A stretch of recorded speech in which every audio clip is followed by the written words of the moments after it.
Stand clear of the closing doors! In this video, I'm excited to share my experience and thoughts on Washington, D.C. and why it sucks. Before we begin our ride, let me introduce myself. I'm Transit Nomad, a world traveler, business owner, music composer, filmmaker, and life coach on a mission to explore cities through the lens of public transportation. Please consider paying your fare by liking and subscribing or buying me a coffee using the link below. All aboard, let's go!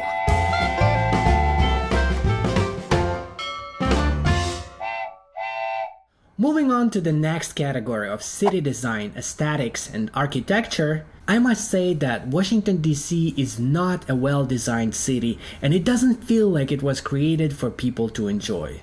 There are sidewalks, but the distance between important buildings is huge, with boring landscaping and nothing interesting to see or do in between.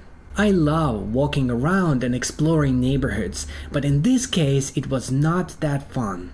I felt the lack of restrooms, supermarkets, stores, and other businesses or cool places to hang out. The overall architecture looked kind of boring, lacking character, style, and soul.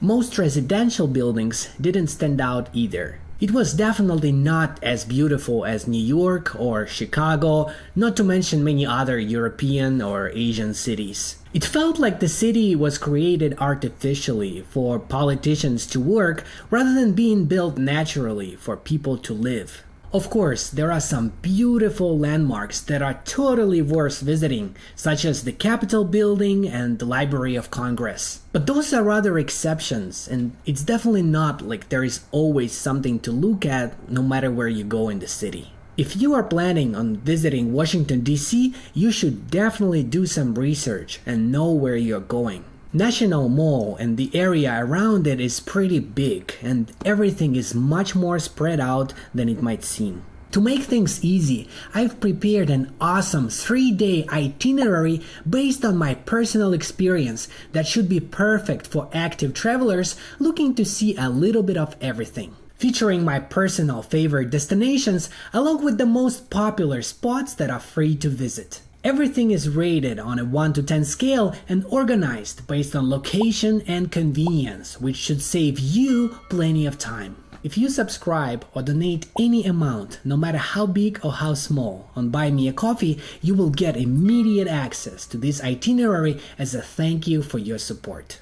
Having said that, I'm going to give city design, aesthetics, and architecture a score of 4 out of 10. Beginning our next chapter on city cleanliness, homelessness, comfort, and safety, this is another one of Washington, D.C. weaknesses, with the situation worsening in recent years. No matter where you are in the city, chances are you're going to run into some interesting characters who are screaming nonsense, smelling bad, listening to loud music, or looking at you in a strange way. Ignoring them is usually the best thing to do, and they leave you alone. But their presence definitely makes exploring the city a lot less enjoyable, to say the least. While this problem is not unique to Washington, D.C., I expected it to be cleaner than other cities since it's the capital and the face of our nation. But I was wrong, and in addition to some people being loud and not behaving well, some city streets are also covered with trash that makes you feel like you are in a third world country. Although there is a significant police presence, with violent crimes decreasing, crime rates are above the national average in 2024, with 65% of the residents considering crime to be a very serious problem.